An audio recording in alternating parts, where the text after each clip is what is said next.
Yo, what's going on YouTube? Welcome to the final music thing about 2021 on the YouTube channel here. If you are unfamiliar with me, hello. I'm a little bit late to this Albums of the Year 2021 party. My name is Phantom2IC right here. You can catch me on all these socials. Not active on that platform very well, or on this one to be honest. But you can catch me on Twitch and Twitter the most. And yeah, so if you have been watching the YouTube channel at all, the last two videos I had were about music. We talked about the Kanye album, we talked about the Drake album, something I'm passionate about, just on a base level, especially for the YouTube music community. I'm not very deep in the game. I stay pretty mainstream, but compared to a lot of my friends, I do tend to have, similar music taste interests. And a lot of my IRL friends, a little bit higher of an interest in music all around, especially hip hop. So we're going to talk about my top 5 hip hop albums of the year in the definitive, but we're also going to give some shout out to some other albums along the way. Including, before we start off with our 2021 albums, we're going to shout out 2 albums that came out in December 2020. I thought deserved a mention because they dictated a lot of my listening for the year as well. And first of all, we have Sophago with his little 8-song album, After Me. Came out December 2020, like we said. Not a crazy unique sound to the public eye, but I feel like he has incredible cadences, super cool stuff going on with his voice, his beat selection, and a lot of the underground is doing similar stuff as well. But this is the first dude to really get burst out into the mainstream, and I think this is perfect. It's a very, very good project, not really a bad song on there. Just some okay ones, but really good. Special shout outs to Chrome, Off the Map, and probably Max and Up Off 1942, which I think are the first 4 songs, ironically. But I like this whole album, even the last half of it. So shout out to Sophago. Next, the one when you heard 2020, you probably wouldn't hear, and this is just the second one from 2021 shout out, and then we'll move on to the year. Whole Lot of Red by Playboy Cardi. Great album. I really liked it to begin with. I probably would have given it like a 6 out of 10, 7 out of 10, and I'm pretty harsh with my ratings, so really good album, and it continued to grow. More and more of the songs sounded less and less like filler as it went on. And some of the songs that I immediately gravitated towards even fell down in my track listing and some of my ratings because it was some of the most accessible songs like Beano. Still great songs and stuff like that. Songs like Beano, songs like I Love You, I Hate You, songs like Sky, which are all great. But the songs that have really moved up are Rockstar Made, Stop Breathing, New Tank. So that sound has been amazing. It's been super fun. Oh, and also shout out to On That Time. Best performance of the year, Rolling Loud, New York 2021 with Cardi. Go check that out if you haven't already. But yeah, massive shout out to Cardi. He had a huge influence on the year. And talk about a comeback story on the super mixed reception at the beginning of the year. Most people I know really like a good portion of this album. So shout out to Cardi. And if we're getting into I'm going to shout out 2 albums this year. Honorable mentions, and when we get, as we're going, keep in mind that I'm 23 years old. I just started a job. I'm married. I didn't have a super ton of time to listen to everything that came out under the sun, but I did listen to pretty much every mainstream release, and these were just some of my favorites. So shout out to Baby Keem on this album. He had a lot of good ideas. I did not revisit this album a whole lot, but there's a lot of good tracks on there, especially the Coco with Don Toliver. And I really like the 2 tracks with Kendrick, even though I know some of my friends are kind of mixed on those tracks. But I really enjoyed those tracks. And then he had like the opening track, Trademark USA. Good songs on there. not quite enough to get into like my top 10 range. But I really enjoyed the album, and I can't wait to see what he's doing, especially since I love Die For My Bitch so much and stuff like that. So I'm very interested to see where he goes in the future. And then this is kind of a controversial pick in a way, but it's also kind of a normie pick in a way. I did enjoy CLB. In my initial review, I think I gave it a 6 out of 10. I'm probably still around that range. But the reason I want to shout it out is mainly because the songs on here that hit are really, really good. And when I go through that track list, maybe it's because it's new Drake, and you want new Drake, and I've always liked Drake. And getting new tracks is always fun, but when I go down that track list, there are some really good songs on there. The first half of the album, I think, is pretty damn good, except for Way Too Sexy. It's not as bad as some people say, but but when you get into the second half of the album, I think I actually said the opposite on my review. But as time went on, the second half of the album's not as good as I think the front half is. But there's more filler on the half end. But shout out to the tracks. Let's see. Off the top of my head, we got 7 a.m. on Bridle Path, You Only Live Twice with Ross and Wayne, Race My Mind, In the Bible with Dirk. I like Poppy's Home, Fair Trade with Travis Scott. Just some really good tracks on there. Also Pipe Down. I know and I Miss You Too. And I know there's some songs I'm forgetting on there. But good album overall. I think he just could have cut out the filler, and this would have been received a whole lot better. Obviously not like a classic Drake record or anything, but good project. Good project. All right, let's start our top 5 off. At number 5, I have Tyler's Call Me If You Get Lost. And if I think back on this album, it was great on first release, and I still really enjoy it. It's just something I haven't returned to a lot. Maybe just because of, just the state of my life, I guess. I don't know. I haven't been as much into this style of rapping, just on my day-to-day life. But I loved what Tyler did on this project. I really liked, let's think of the songs. I like What's Your Name with Young Boy. I love Juggernaut, Corso, and there's many more. Wilshire is great, obviously. And I'm trying to think, Massa, and I'm trying to figure out what the other song title is with Damogenesis. Forgive me, but we're trying to do this one take. But great album. Super. I love DJ Drama on this album. Also Hot Wind Blends with Wayne. Wayne had a great year with his features. I love DJ Drama on here. Great album.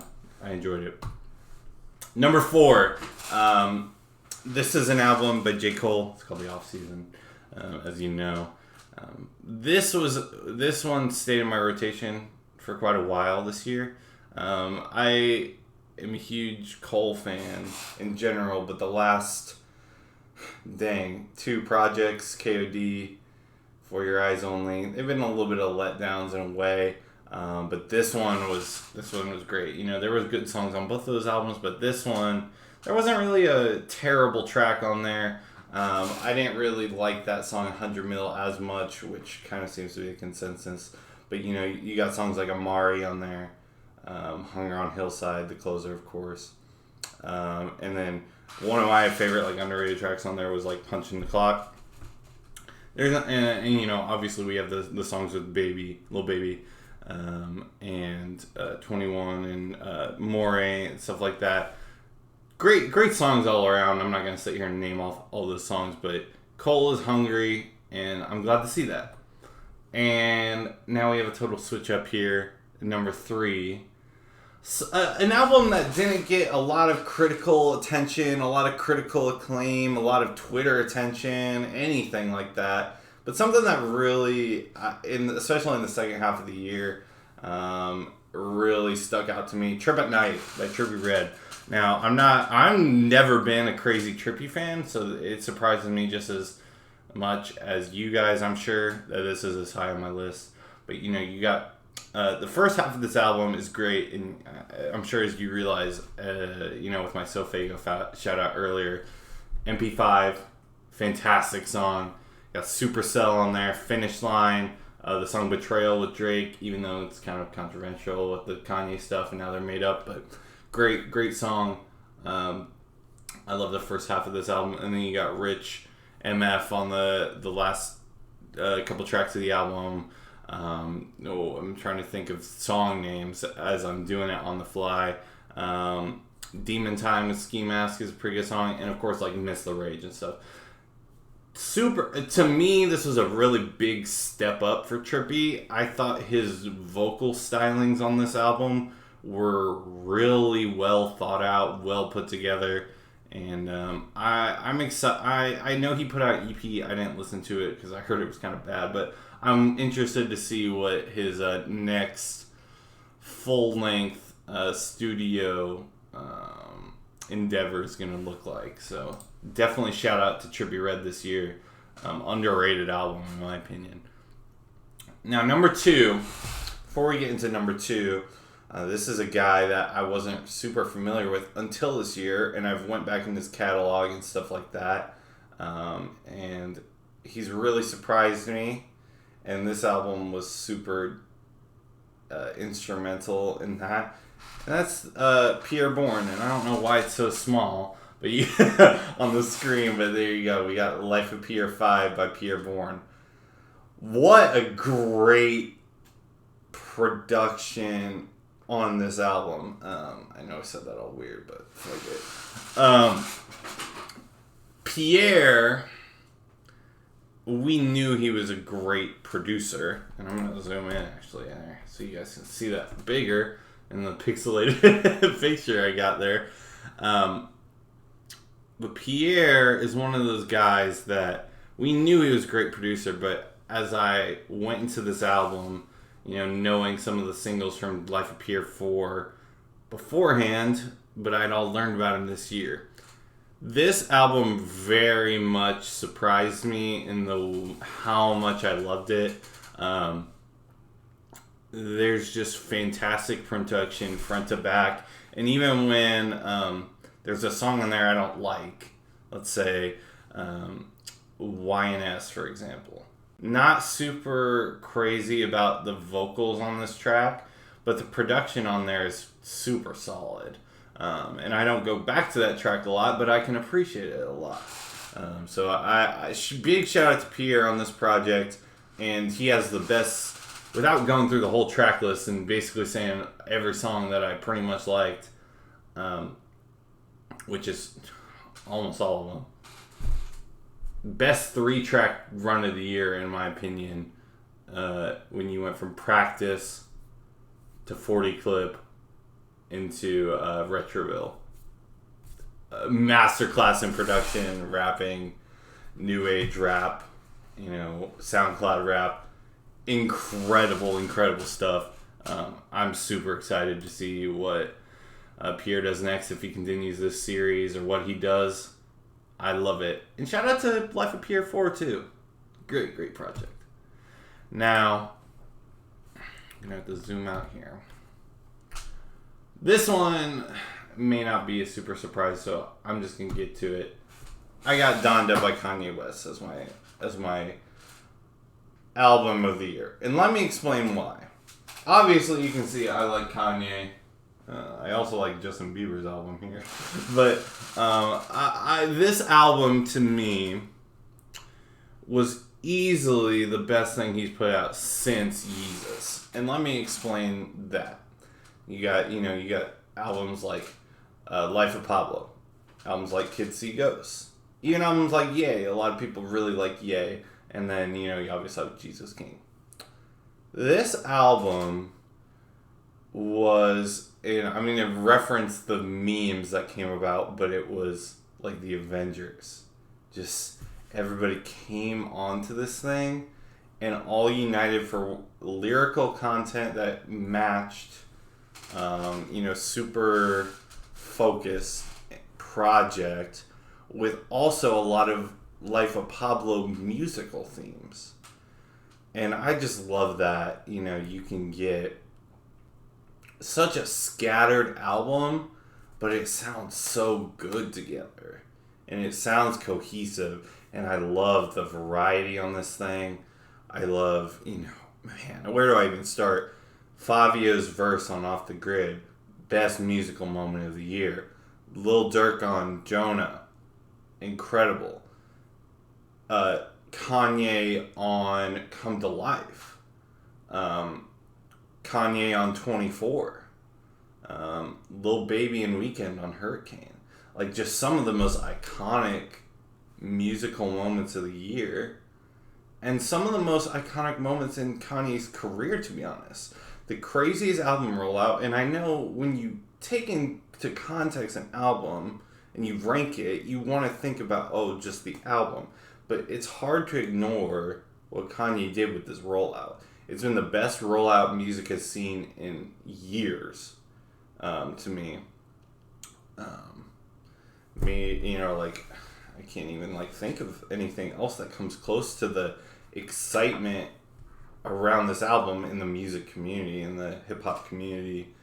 It was just incredible. You know, sitting there, I was sitting on Twitch watching these album reaction, you know, this album live stream events, and I was just in awe, like, and he just had so much on here from front to back. It's just loaded, hit to hit to hit to hit to hit to hit. And I honestly think if this came out earlier in Kanye's career, you know, obviously he wouldn't have the experiences he does now, but this would have been even more highly regarded to me. And to me, when you talk about this and some people, you know, don't even put this in the top 5 Kanye albums, man, like, it just speaks volumes about his artistry as a whole, his artistry on this project. And shout out to Donda, you know, fantastic record. And I won't even go through a favorite tracks because it's like 80% of the list. You know, and shout out to Andre 3000 with his extra verse on Life of the Party that we got as a bonus. Mainly talking about the main version of the album. But what a great record. It's your boy Phantom. I'll catch you in the next video. Make sure you check me out up here on all my socials. Twitter and Twitch. Twitch popped up right here.